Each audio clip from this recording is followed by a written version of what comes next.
War on Iran obviously is going to impact on the world economy.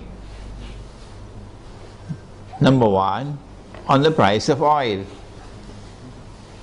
Not only because Iran is a major supplier of oil, but also because Iran is located in that basin that the Iranians call the Persian Gulf and the Arabs call the Arab Gulf, and they're still fighting over the words.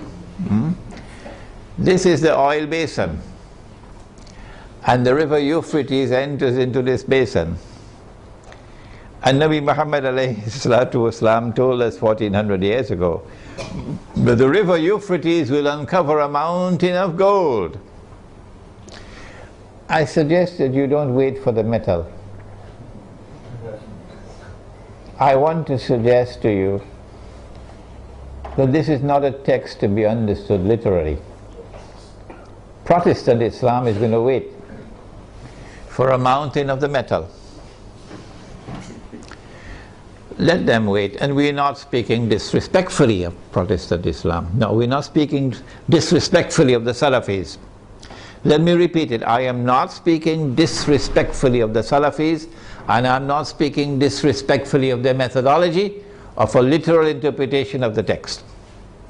All I'm saying is let them wait for the mountain of the metal.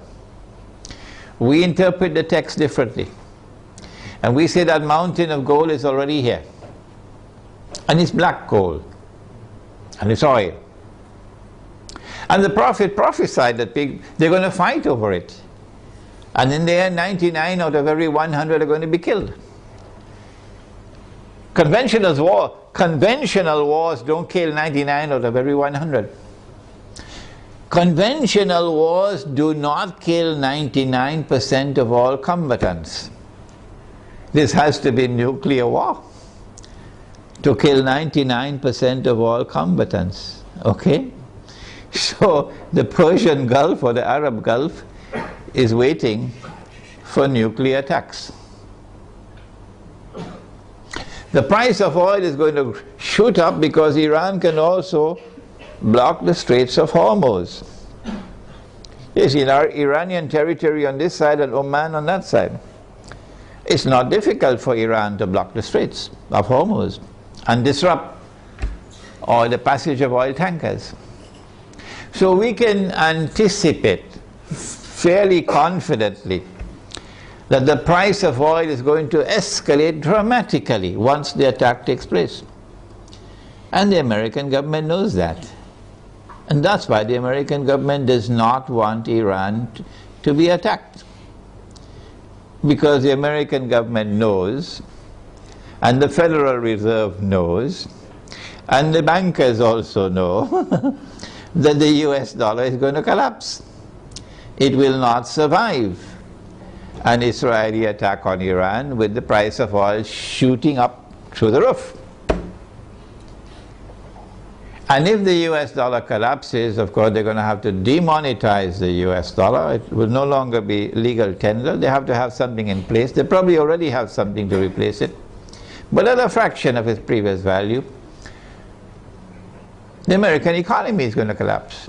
Large numbers of white Americans are going to lose their wealth. And many of them are going to be listening to this lecture. There's going to be chaos in the United States when the economy collapses. There can be riots in the United States, and they're already anticipating that. And so an attack on Iran would lead to economic, financial, and monetary consequences that will be disastrous for the US economy. Israel wants to become the new ruling state in the world. And for that you have to go to my book. Would someone kindly give me a copy of Jerusalem in the Quran? You have to go to my book Jerusalem in the Quran for the Islamic eschatology. The Dajjal, when he's released on earth, will live for 40 days. The Prophet said, one day like a year, one day like a month, one day like a week, and all the rest of his days like your days. We said a day like a year, and Britain became the ruling state in the world. And the world experienced what they call Pax Britannica. It wasn't Pax at all, it was only war. And then came a day like a month over here, and the United States of America replaced Britain as the next ruling state in the world. And Pax Britannica was replaced with Pax Americana. And the British sterling pound was replaced by the US dollar. And we said, this is our opinion, that a day like a year came to an end and was replaced by a day like a month. This is the first time in our history that this hadith was interpreted this way. And now we are saying that a day like a month is coming to an end, and a day like a week is commencing. And so there has to be a passage from the United States to a third ruling state. And 10 years ago when this book was published, we said the third ruling state is Israel. Israel wants to become the third ruling state. For Israel to become the third ruling state, the United States has to collapse. And so this is going to be the collapse of the economy. Not just the US economy, but more than that. With the dramatic rise in the price of oil, you're going to have a significant rise in the cost of living around the world. Transportation costs are going to escalate. Food prices are going to escalate. Energy prices will rise. And this is also going to affect the prices of manufactured goods. The poor of the world will sink as soon as Israel attacks Iran into greater poverty and in some cases destitution. In Yemen now, they can't afford to buy the cooking gas with which to cook. The middle class around the world will sink into poverty. And when there are so many poor, the majority of mankind in poverty, it's going to be easier. It is going to be easier to rule the world. With people who are too poor to organize themselves, to resist oppression and resist slavery. How should we respond to this impending economic collapse, financial and monetary collapse? How should we respond to the imminent rise of the cost of living around the world? How should we respond? My opinion, and I'd love to hear your opinion before we end tonight. My opinion is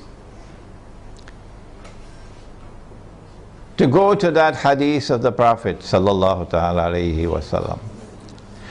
He said about Akhirul Zaman, he said, if you have land, hold on to your land. You're familiar with that, aren't you?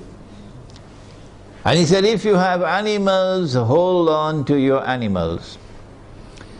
And then a man asks, O Messenger of Allah, what about if we have neither land nor animals? He said, sharpen your sword. Of course, CNN is going to call him a terrorist now. He said, sharpen your sword, because you're going to be dealing with chaos and anarchy and riots as people seek to survive by fighting each other for food. Where can we get land and animals to sustain ourselves in this impending collapse? The answer is certainly not in the cities. If you believe that you can survive in the cities and get land and animals in the cities, you should buy a one-way ticket to the moon.